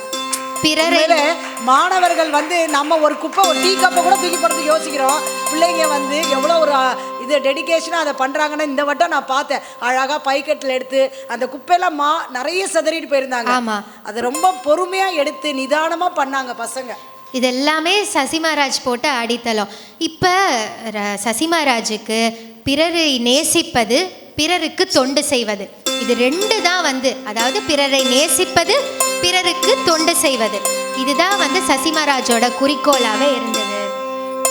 இப்படியே வந்து சசி மகாராஜுக்கும் உடல்நிலை கொஞ்சம் கொஞ்சமாக சரியில்லாமல் போகுது. அப்ப அவருடைய கடைசி கொஞ்ச காலங்கள்ல இருக்கும்போது ஒரு நாள் பக்கத்துல இருந்தவங்களெல்லாம் கூப்பிட்டு பாயவிரி சாயிரத்துக்கு 3 திண்டுகள் வை அப்படிங்கிறாரு.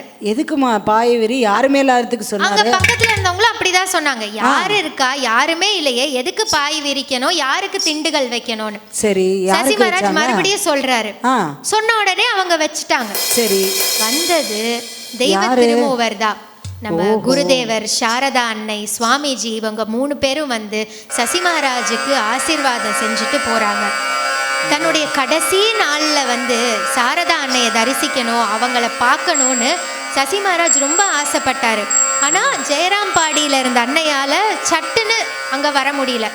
ஆனால் அன்னை வந்து ரொம்ப கருணை வடிவானவங்க இல்லையா? அதுவும் இவருக்கு ஒரு விருப்பம் வந்து அதை நிறைவேற்றாமல் இருப்பாங்களா? சூக்ஷ்ம வடிவமாக வந்து சசி மகாராஜுக்கு ஆசீர்வாதம் பண்ணிட்டு போகிறாங்க. அன்னை வந்து ஆசீர்வாதம் பண்ணிட்டு போனதுக்கு அப்புறம் சசி மகாராஜ் மகா சமாதியில லயிச்சு இந்த உலக வாழ்க்கையை நீர்த்துட்டாரு. நீங்க சொல்லும் போதே யோசிச்சு பாருங்களேன், அவருக்காக அது ராமகிருஷ்ணர், அவங்க விவேகானந்தர், சாரதா அம்மாலாம் வந்து அந்த நிகழ்ச்சியை எண்ணி பாருங்களேன் ஒரு நிமிஷம். அப்படி மெய் சிலுக்குது, கண்களில் நீர் வரும். எவ்வளோ ஒரு கருணையும் அவங்க மேலே அவர் அப்படி பக்தியும் ஸ்ரத்தையோடு இருந்தால் அவங்க எல்லாருமே வந்திருப்பாங்கல்ல. அதை ஒரு நிமிஷம் அந்த சிந்தனையை நினச்சி பாருங்களேன், அந்த தருணத்தை. இப்போ நம்ம வந்து சசி மகாராஜை பற்றி சொல்லணும்னா சொல்லிகிட்டே போகலாம். அதாவது அவர் எவ்வளோ பணிகள் செஞ்சுருக்காரு. அவருடைய ஒரு பணிகளையுமே எடுத்து நம்ம ஒரு நாள் ஒரு நிகழ்ச்சியாகவே பண்ணலாம். அவருடைய குரு சேவையாக இருக்கட்டும், அவருடைய வகுப்புகள் எடுத்தது, அவர் செஞ்ச ஒரு பணிகள்னு எல்லாத்தையுமே வந்து நம்ம தனித்தனியாக சொல்லலாம். சொல்லிகிட்டே இருந்தோன்னு வைங்களேன், அனுமார் வாள் மாதிரி நீண்டுகிட்டே போகும். இப்போ என்னம்மா அதுக்குள்ளே என்னம்மா முடிக்க போகிறேன் நான், இன்னும் என்ன நிறைய கேட்கணும்னு நினச்சிட்டு இருந்தேன் உங்ககிட்ட. அதான் சொல்லிட்டேனே, அவரை பற்றி சொன்னால் அனுமார் வாள் மாதிரி போயிட்டே இருக்கும்னு. ஒரு நிகழ்ச்சியில் சொல்லி முடிச்சிட முடியுமா? ஆனாலும் உங்களுக்கு ரொம்ப பேராசை தான், ஒரே நாளில் எல்லாத்தையும் தெரிஞ்சுக்கணும்னு நினைக்கிறீங்க. சரிங்க, இருங்க ஒன்று சொல்கிறேன். இப்போ தமிழ்லேயே உள்ள ஆகச்சிறந்த நூல்களில் ஒன்று கம்பராமாயணம். ஆமாம், அதை எழுதுறப்ப கம்பர் சொன்னாராம், ராமாயணத்தை நான் எழுதணும்னு நான் நினைக்கிறது பார்க்கடல் இருக்கு இல்லையா, அதை வந்து ஒரு பூனை நான் நக்கியே குடிச்சு முடிச்சிருவேன் அப்படின்னு சொல்றதுக்கு சமம் அப்படின்னு. ஆனானப்பட்ட கம்பருக்கே அந்த நிலைமைனா அவரே அப்படி சொல்லியிருக்காருன்னா நாளா யாருங்க? ஒரு நிகழ்ச்சியில சசி மகாராஜை பத்தி மொத்தத்தையும் சொல்லி முடின்றீங்களே, இது நியாயமா? சரிம்மா விடு, நான் என்ன பண்ணலாம். ஏதோ இதுவே எனக்கு ஏதோ இருக்கிற கொஞ்சம் சின்ன புத்தியை வச்சு நான் ஏதோ சொல்லியிருக்கேன். அது கூட வந்து என்னை இப்படி சொல்ல வச்சது, அதை புரிஞ்சுக்கிட்டு சொல்கிறதுக்கான அறிவை கொடுத்ததுமே வந்து குருதேவர் தான். அதை வச்சு நான் இன்னைக்கு ஏதோ சொல்லியிருக்கேன். ஆமாம், அந்த குருதேவரோட அருள் இல்லைன்னா நாமளும் கேட்கறதுக்கும் சொல்கிறதுக்கும் கொடுப்பன வேணும், கேட்கறதுக்கும் கொடுப்பன வேணும். குருதேவர் ஐயா சொன்ன மாதிரி எத்தனையோ பேர் வராங்க, எத்தனையோ பேர் போகிறாங்க. இங்கே கேட்கணுன்ற கொடுப்பினை இருந்தால், குருவோட அனுகிரகம் இருந்தால் மட்டுமே தான் நம்மளுக்கு கிடைக்கும். குருவருள் இருப்பின் திருவருள் கிடைக்கும். ஆமாங்க, சரிங்க. நீங்கள் சொல்லிட்டீங்க, நான் பேராசை தான். அதனால் நான் என்ன பண்ணுறேன், இங்கே உள்ள புத்தக நிலையத்துக்கு போய் புத்தகம் வாங்கி இந்த சரிதத்தை நான் ஃபுல்லாக படிச்சுக்கிறேங்க. படிங்க. ஆமாம், எல்லாரும் ஞாபகம் வச்சுக்கோங்க, புத்தக நிலையம் இருக்குது, முடிஞ்சு வாங்கிக்கோங்க. முடிஞ்சு வாங்க. இப்போ சரி, இவ்வளோ நேரமாக நானும் சொல்லிகிட்டே இருந்தேன் சசி மகாராஜை பற்றி. நீங்களும் வந்து ஆமான்னு நிறைய இடத்துல சொன்னீங்க. ஆமாங்க, அதுதானே என்னோட ரோலே, ஆமாம் சொல்கிறது தானே. ஆனால் ஒரு விஷயம் கேட்டிங்களா நீங்கள்? இருங்க நான் வருவேன் பொறுமையாக. என்னன்னா இப்போ எல்லாருக்கும் சசி மகாராஜ் அவரோட இயற்பெயர். ஆமாம். இப்போ ஒரு ஆன்மீகத்துக்குள்ளன்னு வரும்போது பேர் மாற்றம், வேற நாமகரணம் சூட்டுவாங்க இல்லையா? அப்போ இவருக்கு என்ன நாமகரணம் சூட்டினாங்க? சரியா கேட்டிருக்கீங்க, சொல்கிறேன். சசி மகாராஜ் துறவி ஆறப்ப அவருக்கு வச்ச பேர் என்ன தெரியுமா? அவருக்கு வைக்கப்பட்ட பெயர் ஸ்ரீ ராமகிருஷ்ணானந்தர். ஓஹோ, ராமகிருஷ்ணரில் ஆனந்தம் காண்பவர்னு அர்த்தம். ராமகிருஷ்ணரில் ஆனந்தம் காண்பவர். ஓகே. இது அவருக்கு ஏத்த பேரு தானே. அவருக்கு இது யார் அவருக்கு வச்சாருங்க?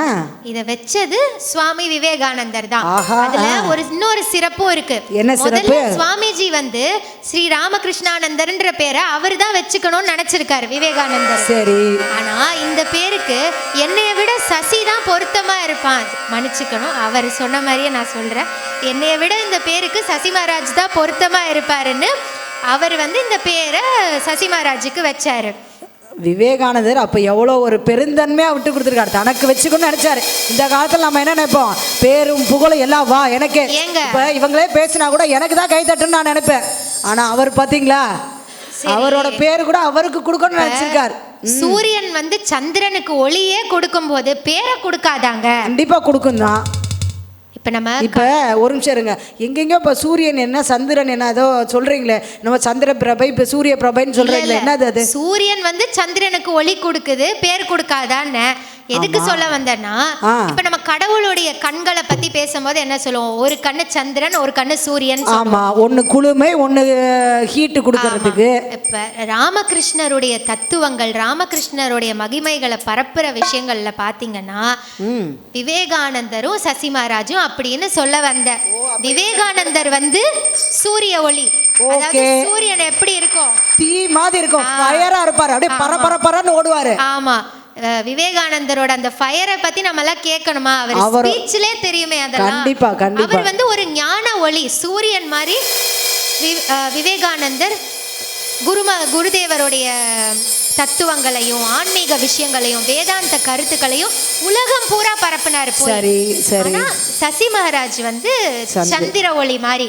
சந்திரன் எப்படி இருக்கும்? குழுமையா இனிமையா அப்படியே தாய் மாதிரி அப்படியே கூலிங்கா நம்மளை பக்குவமா வச்சுக்கோ. ஆமா, அப்படி தன்னுடைய அமைதியான சாந்தமான அதே நேரத்துல உறுதியான ஒரு குணத்தால அத சொல்லுங்க இந்த தென்னகத்துக்கு பக்கம் வந்து இங்க ராமகிருஷ்ணருடைய மகிமைகளையோ அவருடைய தத்துவங்களையோ நம்ம எல்லாருக்கும் கொடுத்தது சசி மகாராஜ். அவர் வந்து சந்திர ஒளின்னு சொன்னேன். ஓகே, இப்ப புரிய வந்து நீங்க ஏன் சூரியன் சந்திரன் சொன்னீங்கன்னு. Okay okay. இப்ப நான் வந்து சின்ன வயசுலலாம் வந்து எனக்கு ஹனுமான் சின்ன வயசுல இருந்து இப்பவுமே சொல்றேன், ஹனுமான்னா எனக்கு ரொம்ப பிடிக்கும். ஏன்னா இப்பதானே இந்த அவெஞ்சர்ஸ் அதெல்லாம் வந்திருக்கு, சூப்பர் ஹீரோலாம். என்னோட காலத்துல வந்து சூப்பர் ஹீரோனா எனக்கு ஹனுமான் தான். ஏன்னா அவரு பறப்பாரு, கடல் தாண்டி கையில மலையை தூக்கிட்டு பறப்பாரு, சூரியனையே போய் பிடிச்சு சாப்பிட போனவர் தானே. அவருக்கு இருக்கிற சக்தி வேற யாருக்கு இருக்கு? எனக்கு ஹனுமான்னா ரொம்ப பிடிக்கும். சரி, நான் அப்ப நினைப்பேன் கொஞ்சம் சின்ன வயசு சின்ன வயசுலயா எனக்கு பயம் இருக்கும் இருட்டுலலாம் போறதுக்கு. அப்ப நான் நினைப்பேன் நிறைய விஷயத்துக்கு நான் பயப்படும் போது ஹனுமான் என் கூட இருந்தா எனக்கு தைரியமா இருக்கும் அப்படின்னு நினைப்பேன்.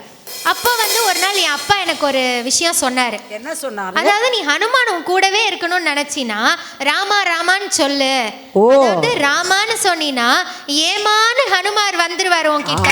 சூப்பரா இருக்கு. ராமான்னு சொன்னா ஏமான்னு வருவாரா? யாரெல்லாம் வந்து ராமரை கூப்பிடுறாங்களோ அவங்களுக்கு என்ன வேணும்னு பார்த்து செய்யறதுக்கு ஹனுமார் போயிடுவாரு. அப்ப நான் கேள்வி கேட்டேன், அது எப்படி ராமரை கூப்பிட்டோடனே ஹனுமார் டக்குன்னு வருவாரு அப்படின்னா அப்பா சொன்னாரு, அவருக்கு வந்து ராமநாமம் சொல்றதுதான் வேலை, இடைவிடாம ராமநாமம் சொல்லுவாரு, எங்கெல்லாம் ராமநாமம் கேட்குதோ அங்க போயிடுவாரு ஹனுமான் அப்படின்னு. அப்ப நான் நினைச்சேன் சின்ன பொண்ணு தானே, அப்ப நான் வந்து நினைச்சேன் சின்ன பொண்ணுதாமா சொல்லு. சரி, அப்ப நான் நினைச்சேன் அவரு ஹனுமான் ஒரு கடவுள், அவரு எந்நேரமும் உட்கார்ந்து ராமநாமத்தை சொல்லிக்கிட்டே இருக்கலாம், அவருக்கு வேற வேலை கிடையாது, உட்கார்ந்து சொல்லிக்கிட்டு இருப்பாரு. இல்ல அப்படியே அவருக்கு வேற ஏதாவது வேலை, அவரை ராம பக்தர்களுக்கு போய் உதவி செய்யற வேலை வந்தா கூட கடவுள் இல்லையா, ஒருத்தரே வந்து பல இடத்துக்கும் போயிருவாரு. அவருடைய ஆற்றல் அப்பேற்பட்டது. அவர் இன்னொரு இடத்துல இருந்தாலும் மனசு அவருக்கு இருக்கிற போக்கஸ் எல்லாம் நமக்கு தெரியும். சோ அவரால் அது முடியும், ஒரு மனுஷனால முடியுமா அப்படின்னு நான் நினைச்சேன். அன்னைக்கு எனக்கு வந்த சந்தேகமும் கேள்வியும், ஒரு மனுஷனால எப்பயுமே வந்து இன்னொருத்தருடைய சிந்தனையிலையும் இன்னொருத்தரை பத்தியும் நினைச்சுக்கிட்டே இருக்க முடியுமா அப்படின்னு எனக்கு வந்த சந்தேகத்துக்கு விடை இப்ப கிடைச்சிருக்கு. நம்ம சசி மகாராஜ் பாத்தீங்களா, அவருடைய வாழ்க்கையில என்ன நடந்தாலும் எப்பவுமே வந்து ஸ்ரீ ராமகிருஷ்ணருடைய நினைவாவே இருந்திருக்காரு. எப்படி வந்து ராமருக்கு ஒரு ஹனுமானோ அது மாதிரி ஸ்ரீ ராமகிருஷ்ணருக்கு சசி மகாராஜ் எந்நேரமும் அவர் நினைவாகவே இருந்திருக்காரு. நான் வந்து இப்படியெல்லாம் நடக்குமா அப்படின்னு நான் அப்ப யோசிச்சதுக்கு, அப்ப வந்து கேள்வி கேட்டதுக்கு விடை வந்து எனக்கு இப்ப கிடைச்சிருக்கு. இப்படிப்பட்ட ஒரு மகானை பத்தி நான் தெரிஞ்சுக்கிறதுக்கு இந்த நிகழ்ச்சி வந்து எனக்கு ஒரு வாய்ப்பா அமைஞ்சிருக்கு. அப்படி இந்த நிகழ்ச்சியை எனக்கு வாய்ப்பு வழங்கிய, அதுக்கப்புறம் எனக்கு இதெல்லாம் புரிஞ்சுக்கிறதுக்கு கொஞ்சம் அறிவையும் கொடுத்து இந்த நிகழ்ச்சியை வந்து என் கூடவே இருந்து நல்லபடியாக நடத்துறதுக்கு முதல்ல குருதேவருடைய பாதங்களுக்கு என்னுடைய நன்றிகளையும் என்னுடைய நமஸ்காரங்களையும் அவருக்கு சமர்ப்பிச்சுக்கிறேன். அப்புறம் எனக்கு இந்த நிகழ்ச்சிக்குன்னே இல்லை, எப்போ எனக்கு ஏதாவது ஒன்று ஒரு மாதிரி கஷ்டமாக இருக்குனாலும் நான் அந்த பழைய கோயில் சாரதாம்மா கிட்ட தான் போவேன், அங்கே தான் உட்காந்து அவங்க கிட்ட சொல்லிகிட்டு இருப்பேன். அதே மாதிரி இன்றைக்கும் இந்த நிகழ்ச்சிக்கு என் கூடவே இருங்க, எனக்கு எல்லாத்தையுமே நல்லா நீங்கள் தான் நடத்தி கொடுக்கணும் அப்படி சொன்னேன். என்ன எப்போ பயம் வந்தாலும் தைரியம் கம்மியாக இருக்கிற மாதிரி தெரிஞ்சாலும் நேராக விவேகானந்தர்கிட்ட போவேன். உங்ககிட்ட இருக்கிற தைரியத்திலையும் தன்னம்பிக்கையிலையும் 1% எனக்கு கொடுத்தீங்கனாலே போதும், நான் வந்து சமாளிச்சுக்குவேன், அதை கொடுங்க, இப்போ கொடுங்க. உண்மையில நிகழ்ச்சி நடத்துறதுக்கு முன்னாடி முதல்ல அங்கே பழைய கோயிலுக்கு போனேன், அதுக்கப்புறம் மேலே போனேன், 3 பேர்கிட்டையும் சொல்லிட்டு வந்து இங்கே உட்கார்ந்தேன். ஏம்மா அவர் கொடுத்த 1%க்கே இப்படி போடுறேம்மா, பார்த்துமா நீ மொத்தம் சரண்டர் கொடுத்து பார்த்து கொடுங்கப்பா. இப்படி என் கூடவே இருந்து எல்லா விஷயத்துலையும், அப்புறம் இந்த நிகழ்ச்சிக்கும் எனக்கு உறுதுணையாக இருந்த சாரதா அம்மாவுக்கும் விவேகானந்தர் சுவாமிஜிக்கும் எல்லாருக்கும் என்னுடைய நன்றியும் நமஸ்காரங்களையும் சமர்ப்பிச்சுக்கிறேன். அண்ட் சசி மகாராஜுக்கும் என்னை அவர் பல விதங்களில் இப்போ இன்ஸ்பயர் பண்ணியிருக்கார். வாழ்க்கையில் எனக்கு ரொம்ப முக்கியமான நேரத்தில் இவரை பற்றி நான் தெரிஞ்சுக்கிட்டு இருக்கேன். எனக்கு ரொம்ப முக்கியமான தருணத்தில் அவர் பல விதத்தில் எனக்கு இப்போ ஒரு வழிகாட்டியாக இருக்கார். இப்போ நம்ம நிறைய மகான்கள்லாம் இருப்பாங்க, ஆனால் என்னென்னா நம்ம எல்லாரையும் வந்து ஒரு அந்நியமாக பார்ப்போம். அவங்கள ஒரு படி மேலே வச்சு கொஞ்சம் அவங்க வேற யாரோ ஒரு ஆள் அப்படின்ற மாதிரி தான் நம்ம நினைப்போம். கொஞ்சம் அவங்க கிட்ட நெருங்கிறதுக்கும் நமக்கு கொஞ்சம் தயக்கம், பயங்கள் அதெல்லாம் இருக்கும். ஆனால் சசி மகாராஜ் வந்து ஏதோ நம்ம கூடவே இருந்த ஒரு மனிதர், நமக்கு வந்து இவ்வளோத்தையும் கற்றுக் கொடுத்த ஒரு இன்ஸ்பிரேஷன் மாதிரி. அவர் ஒரு வேற்று ஆளாகவே எனக்கு நினைக்க தோணலை. என் கூடவே இருந்து என்னை கைட் பண்ணுற ஒருத்தராக தான் எனக்கு இப்போ அவர் தெரிகிறாரு. அதனால் அவருக்கும் என்னுடைய நன்றிகளையும் நமஸ்காரத்தையும் அவர் பாதங்களையும் சமர்ப்பிச்சுக்கிறேன். அப்புறம் இந்த நிகழ்ச்சிக்கு எனக்கு வாய்ப்பு கொடுத்த இந்த ராமகிருஷ்ணா மடம் நிர்வாகத்துக்கும் என்னுடைய நன்றிகள். இங்கே வந்திருக்கும் மகாராஜுகளுக்கும் என்னுடைய நன்றியும் நமஸ்காரமும். அப்புறம் இவ்வளோ நேரமும் பொறுமையா நான் சொன்னதை ஒரு நமக்கு தெரியாதது, அதாவது இங்கே வந்திருக்கிறவங்களுக்கு சசி மகாராஜை பற்றி கண்டிப்பாக எல்லாருக்கும் தெரிஞ்சிருக்கும், எங்களை விட நிறையவே தெரிஞ்சிருக்கும். ஆமாம். ஆனாலும் வந்து நீங்கள் இவ்வளோ நேரம் பொறுமையாக உட்காந்து கேட்டு எங்களுக்கு வந்து ஆதரவு கொடுத்ததுக்கு உங்களுக்கும் என்னுடைய நன்றிகளை தெரிவிச்சுக்கிறேன். இங்கே வந்திருக்கும் அனைவருக்கும் எங்கள் குழுவின் சார்பாக நன்றியை தெரிவித்துக் கொண்டு எங்கள் நிகழ்ச்சியை நிறைவு செய்கிறோம். வாழியவே பல்லாண்டு காலம் அன்னை தமிழ் போல என்றும் வாழியவே, வாழியவே பல்லாண்டு காலம் அன்னை தமிழ் போல என்றும் வாழியவே. கண்டவரும் காணாதவரும் கேட்டவரும் கேட்காதவரும் உலகம் உள்ள வரையில் என்றும் என்றும் என்றும் என்றென்றும் வாழிய வாழிய வாழிய வாழியவே.